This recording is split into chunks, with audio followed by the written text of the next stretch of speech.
아인슈타인도 그런 얘기를 했는데 복리는 세계 8대 불가사의 중 마지막 불가사의다. 복리를 알게 되면 모든 것을 가질 수가 있겠지만 복리를 모르는 자는 모든 것을 철저하게 빼앗길 수 있다. 복리가 중요한 만큼 손실통제, 잃지 않는 것이 굉장히 중요하다. 안녕하세요. 이호석입니다. 오늘은 신영증권의 박소연 이사님 나오셨습니다. 안녕하세요. 네, 안녕하세요. 네, 박소연 이사님이자 또 박소연 작가님으로 이제 소개를 해드릴 것 같아요. 네, 부끄럽습니다. 근데 이게 표지가 아까도 말씀을 나누긴 했지만 그 표지만 봐도 좀 뭉클한 느낌이에요. 이게 네. 그림이. 그러니까 이게 사실 따라 돈 공부 절대 미루지 마라. 빨리 시작해라 라는 건데 이제 보통 여자들이 네. 머리를 풀고 있다가 그러니까요. 뭔가 하려고 결심을 했을 때 바짝 머리끈을 묶고 시작을 하거든요. 약간 이제 그러한 마음가짐을 담은 표지라고 생각해 주시면 될 것 같습니다. 그러니까 뭔지 모르겠지만 아무튼 보면은 이렇게 다 묶고 공부하기 전에도 그죠? 다 그렇죠. 묶고, 그죠? 그러니까 남자들이 보통 와이셔츠 걷는 거랑 그렇죠. 네, 이거랑 약간 비슷한 거죠. 비슷해요. 네, 네. 근데 딱 질끈 동여매면서 이제 더 이상은 미룰 수 없다. 돈 공부를 시작해야 된다. 네. 이런 이제 메시지가 담기긴 했는데 신영증권 김학균 센터장님도 그렇게 추천사를 써주시긴 했던데 되게 단단하다 이 책의 느낌이 이런 표현도 해주셨는데 저도 이렇게 보면서 근데 표지도 그렇지만 첫 페이지부터 뭉클해가지고 눈물샘을 자극한다 이런 의견들도 되게 많은 것 같아요. 네. 이 책을 쓰시게 된 계기가 좀 궁금하거든요. 네, 그러니까 이게 저랑 이제 오래 알고 지내셨어도 제가 개인사를 얘기하는 경우는 거의 없으니까. 그러니까요. 근데 제가 이제 21살에 엄마가 돌아가셨었어요. 근데 이제 저는 3녀 1남, 동생이 3명 있는 장녀인데요. 엄마가 46에 돌아가셨었고, 그리고 이제 그 당시 저는 대학생이었는데, 동생이 이제 고등학생 1명, 중학생 1명, 그리고 초등학생도 1명 있었습니다. 그러다 보니까 이제 20대가 이제 동생들까지 건사를 해야 되는 상황이고 저는 개인적으로 굉장히 힘들었던 시기였거든요. 그러다 보니까 뭐 주변에 사실은 짜증도 많이 내고 화도 많이 내고 동생들과 싸우기도 하고 근데 지금 보니까 엄마가 그 돌아가셨던 나이가 제가 딱 돼버렸더라고요. 작년이 제가 46이었고 올해가 47이었거든요. 네. 근데 이제서 보니까 엄마가 너무 이른 나이에 돌아가셨구나. 그리고 엄마가 돌아가셨을 때 어찌 보면 아빠가 굉장히 힘드셨겠구나. 그때로 돌아갔을 때 내가 이런 부분들을 좀 더 신경 썼으면 더 좋지 않았을까? 그런 생각도 굉장히 많이 들고 저는 그런 트라우마가 있었거든요. 엄마의 DNA를 받은 나도 어찌 보면 모종에 좀 숨겨진 병을 앓고 있다거나 모종에 좀 안 좋은 부분이 있으면 나도 일찍 하늘나라 갈 수 있는 거 아닌가 이런 좀 트라우마를 안고 있었어요. 내면에서는. 근데 어찌 보면 엄마 돌아가신 그 46을 지나고 보니까 이제 뭔가 일막을 마무리한 것 같은 그런 느낌이 들더라고요. 엄마 돌아가신 그 나이를 넘긴 순간부터 그래도 내가 성공했다. 어찌 보면 그 나이를 뛰어넘었다. 라는 약간 그런 개인적인 의미도 있고 그래서 엄마가 사실은 돌아가셨던 그 46을 넘기면서 제 직장 생활 한 22년을 한번 정리해보는 약간 그런 느낌으로 개인사 얘기도 많이 써 있고요. 좀 부끄럽지만 네. 그렇습니다. 그렇군요. 그러니까 무게감이 느껴지고 이게 그 동생분들이 있으신 것 같아요. 그죠? 네, 동생이 3명 있거든요. 네. 제가 이제 큰 누나인데. 사실 이제 박소연 이사님하고 저는 어떻게 보면 굉장히 좀 오래 전에 만나 뵀었잖아요. 저 완전 그 운용이라는 걸 처음 하기 시작할 때. 네, 은행에 계실 때부터 뵀었으니까 완전 은행에 있을 때 정말 그 이사님을 딱 뵐 때마다 느낌은 와, 정말 너무 어른 같다. 막 이런 느낌이 이제 들었었거든요, 사실. 대선배님 같고 막 그래서 와 많이 어른인 배웁니다. 척 한 거죠. 네, 어른인 척. 그랬는데 그 배경에 그런 게 좀 있었네요. 그러니까 어떤 무게감, 그러니까 이사님한테는 이제 무게감이었을 수 있겠지만 어쨌든 책임감이라고 해야 되나?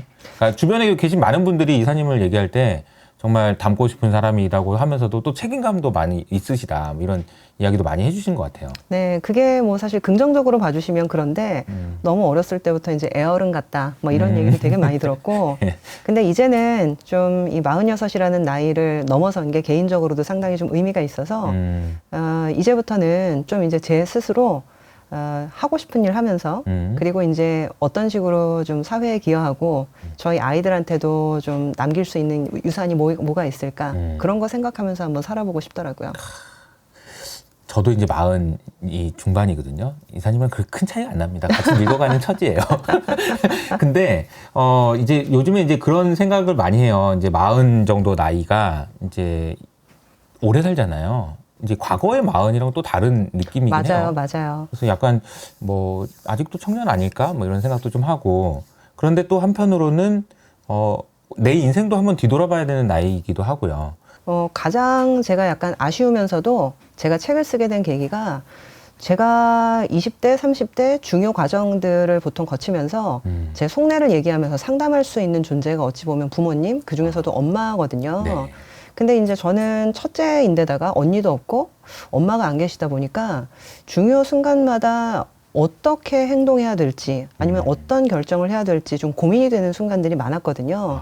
특히 그리고 다른 부분은 모르겠는데 이게 결혼하고 내 집을 마련하고 그리고 처음에 이제 돈을 불려가는 과정에서 경제적인 사실 조언을 해줄 수 있는 주체들이 필요한데 보통 이제 아버지들이 그런 거를 해주면 되지 않느냐라고 하는데 이게 이제 여자들만의 사실은 속내 고민거리 분명히 있거든요. 그렇죠. 그러다 보니까 저도 사실은 제 딸한테 어찌 보면 이런 조언들을 좀 남겨놓을 수 있으면 제 딸한테도 도움이 될 수 있고 그리고 20, 30대 여성들한테도 지금 이제 투자나 내지는 사회생활을 처음 시작하면서 고민을 시작하시는 분들이 있을 것 같거든요. 그런 분들한테 조금 조언이 될 수 있으면 상당히 도움이 될 수 있으면 좋겠다. 그런 생각을 좀 했습니다. 그리고 또 책에도 그런 말씀을 쓰셨지만 40대가 되면서 이 40이라는 나이가 좀 무게감이 많이 느껴진다. 맞아요. 그러니까 세상에서 나를 되게 많이 찾고 있는 것 같긴 한데, 왜냐면 이제 그동안 이제 업력이 있고 경험이 있고 하니까 어떻게 되는 거예요, 이사님? 뭐 시장이 오릅니까, 빠집니까? 등등 우치한 건 어떻게 되는 거예요? 물어보는 사람이 많긴 한데, 간담이 좀 서늘해지는 느낌도 있긴 있잖아요. 맞아요. 뭔가 피크아웃 아닌가 이런 느낌인 거잖아요. 그러니까 똑같이 아마 느끼실 텐데 40이면 이제는 정말 업력으로서도 주변에서도 저만 찾아요. 그리고 저한테 맡겨지면 딴 사람이 1시간에 할 일 저는 10분에 하니까 정말 제가 없으면 조직에서 안 될 것 같고 이런 자신감이 아주 충만한 시기거든요. 근데 제 스스로는 속으로 알아요. 이게 5년, 10년 이상 가기 되게 어렵다. 왜냐하면 정말 능력 있는 후배들이 밑에서 덤벼오고요. 그러면 나는 자리를 비켜줘야 될지도 모른다. 이런 생각을 하면서 일을 하기 때문에 그러면 내가 만약에 자이든 타이든 물러나게 됐을 때 나를 지켜줄 건 뭐가 있지? 이런 생각을 많이 하게 되는데 통상적으로는 그동안 모아놓은 돈이 많고 투자에 성공했으면 괜찮지만 보통 그런 것들이 없게 되면 내가 자산을 만들어 놓지 않은 게 실수였구나 라는 생각을 처음으로 하게 됩니다.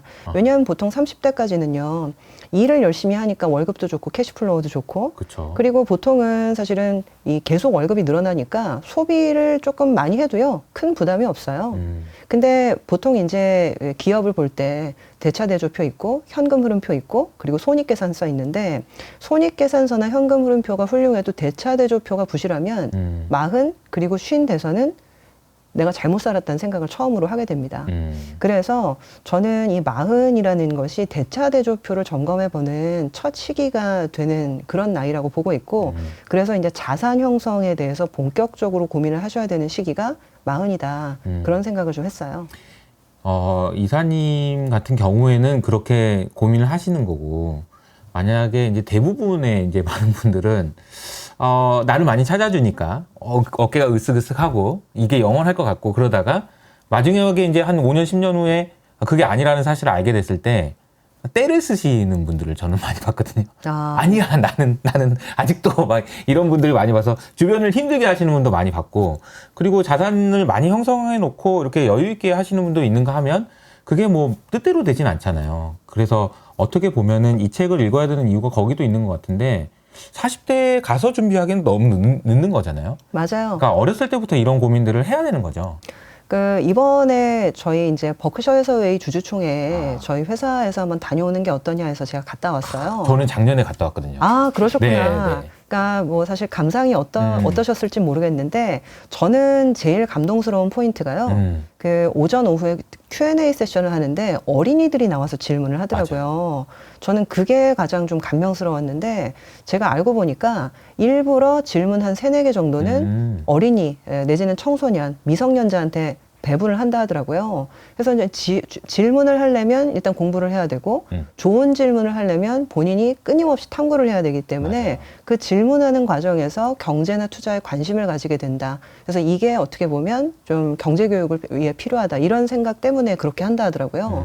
근데 저는 이게 이제 뭐 사실 20, 30대부터 빨리 공부를 해야 된다 뭐 이런 내용이 담겨 있는데 정말 그렇게 생각을 하는 것이 예전에 저희 아이가 어렸을 때 지금 고등학교 1학년 딸이 있는데 엄마들 모임에 나갔었어요. 근데 그때도 저는 이제 애널리스트를 하고 있으니까 저는 나중에 조금 크면 주식 계좌 만들어줘서 50만 원이든 100만 원이든 직접적으로 주식 사고 공부하게 할 생각이다라고 했더니 거기에 앉아있는 모든 어머님들이 큰일 날 소리 한다고.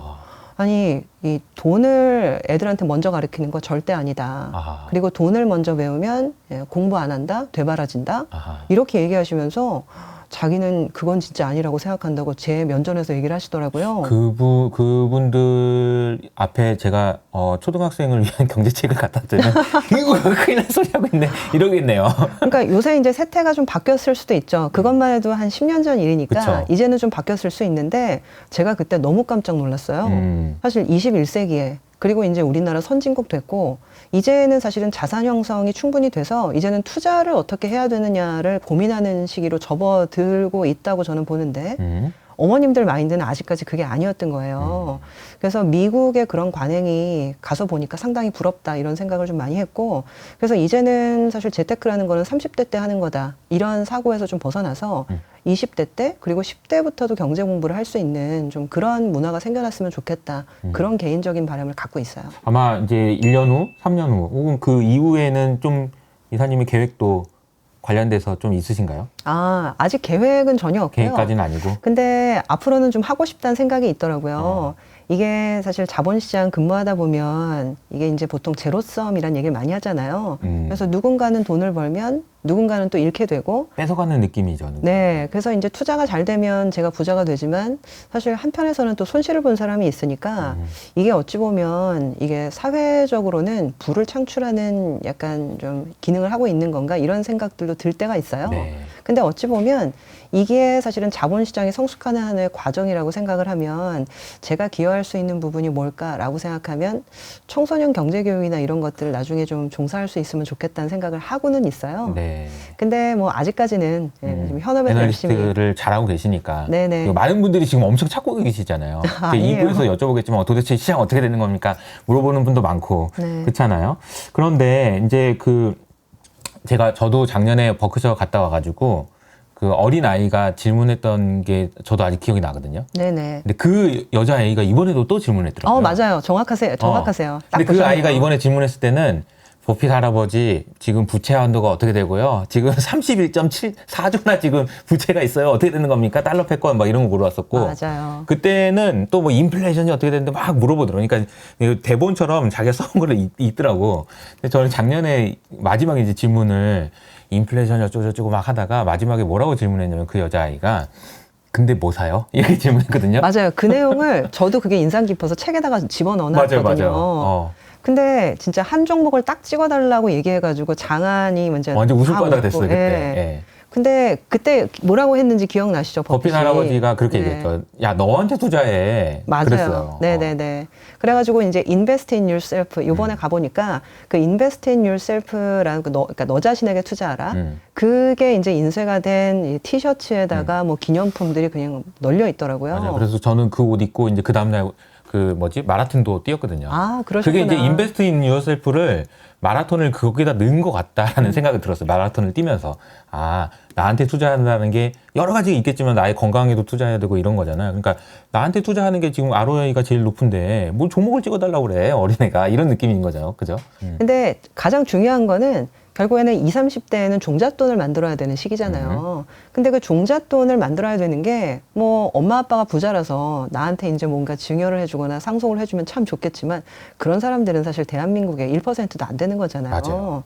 근데 결국에는 내 월급에서 그게 오고 그 월급이라는 것들은 내 능력으로 따낸 어떤 직장에서의 일의 결과물이거든요. 그래서 일단 20대에서는 그 종잣돈을 만들기 위한 일, 그리고 자신의 어떤 능력 개발 이런 것들이 굉장히 중요하다는 생각을 다시 한번 하게 돼요. 그래서 이제 그런 것들을 이루기 위해서 이사님께서는 이제 수첩에다가 뭐 좀 적어라 이런 조언을 네. 좀 적어주셨던데 그럼 실제로 어떤 목표를 가지고 이렇게 하셨는지 좀 궁금하거든요.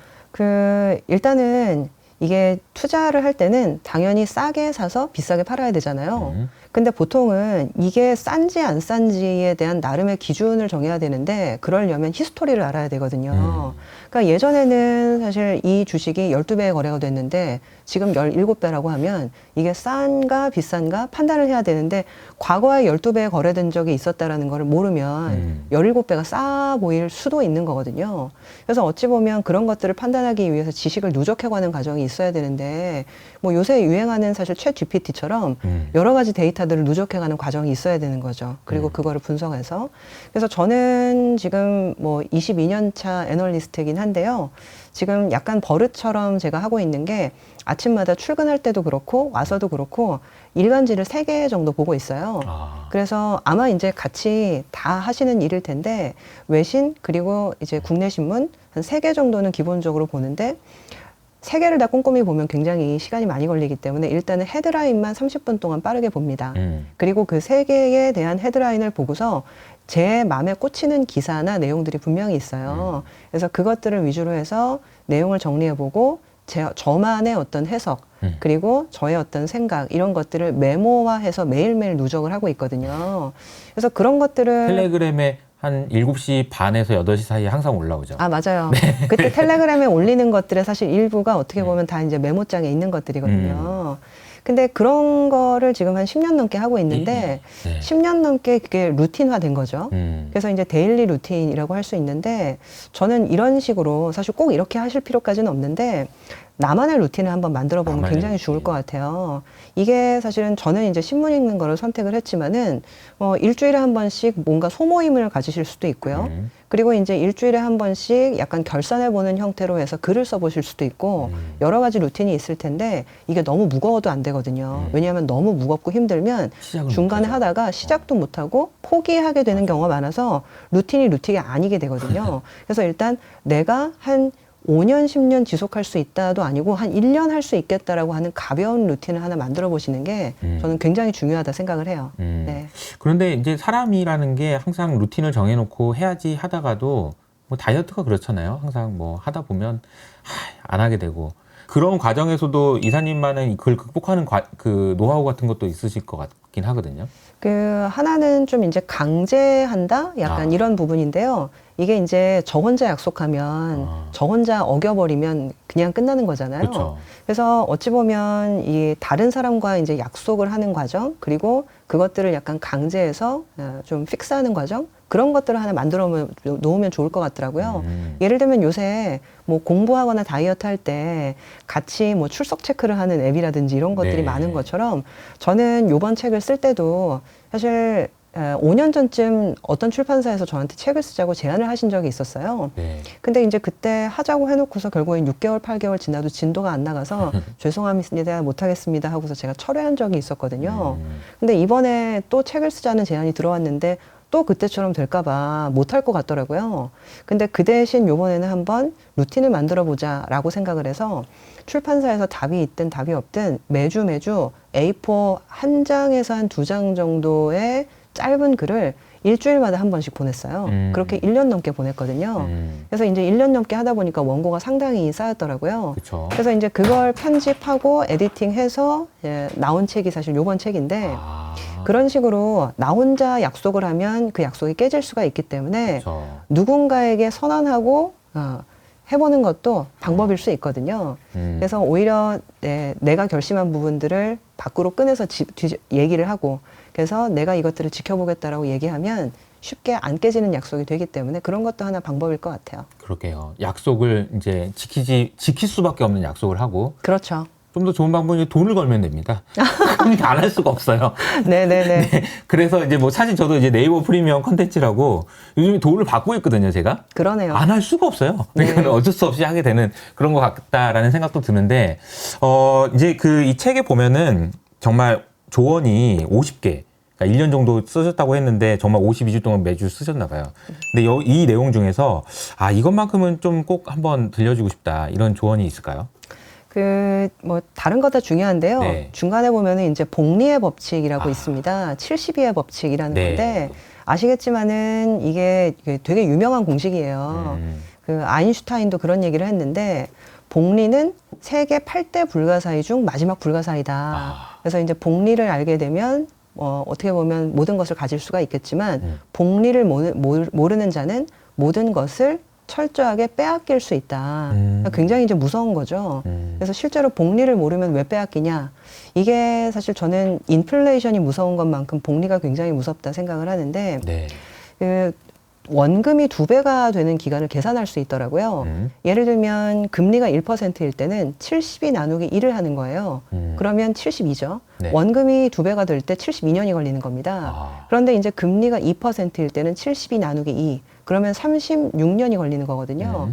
그래서 결국에는 72년이 36년이 되니까 단축이 되는 건데 만약에 1년에 한 번씩 계속적으로 무리하지 않고 한 7% 수익을 낸다라고 하게 되면 72 나누기 7을 하면 정확하게 한 10년 정도가 걸립니다. 그러니까 이 얘기는 연간 뭐 나는 주식 투자하면 한 30%는 벌어야지. 다들 그렇게 많이 생각을 하시는데 이게 30% 벌려고 하다가 사실은 30% 마이너스가 나는 경우도 있고 그쵸. 사실 목표 수익률을 그렇게 높게 잡을 필요가 없거든요. 그래서 7%에서 8% 정도의 목표 수익률을 가지고 잃지 않고 꾸준히 벌 때 7년 만에, 10년 만에 보통 원금의 2배가 달성이 되거든요.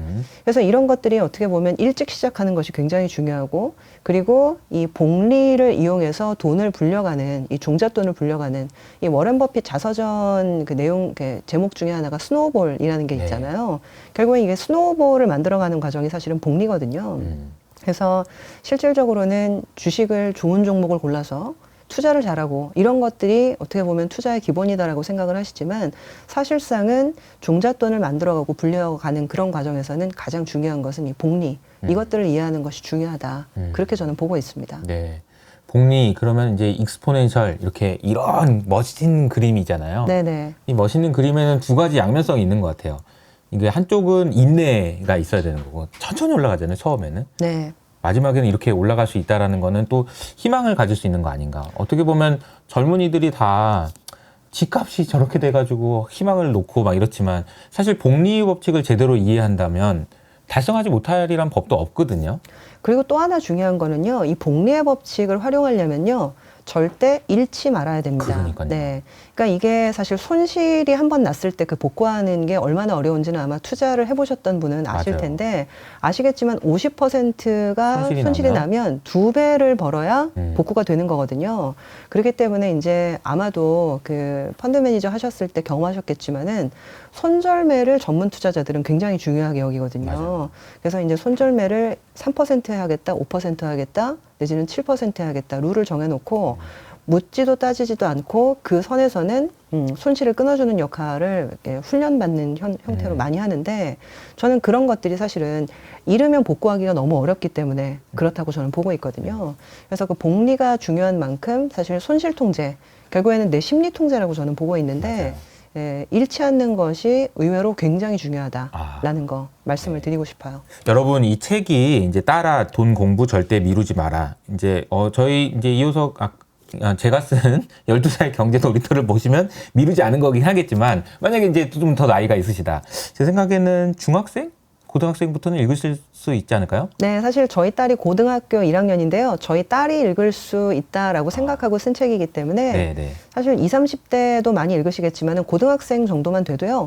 크게 무리 없이 읽을 수 있을 그리고 이 거라고 책이 봅니다. 굉장히 수필처럼 술술 익히게 돼 있어요. 그래가지고 이사님 워낙 또 글도 이제 맛깔나게 잘 쓰시고 그래가지고 정말 잘 쉽게 읽을 수 있는 책인데다가 또 대만어로까지 번역이 되신다고. 아, 네. 그 지난주에 제안이 왔는데요. 네. 지금 100% 확정은 아닌데 일단 제안이 와서 긍정적으로 검토를 하고 있는 상태입니다. 이게 또 이제 K 수필로 K 에세이로 또 근데 해외로도 수출될 수 있는 책이니까 관심 있는 분들 좀 찾아보시면 좋을 것 같다라는 생각이 듭니다.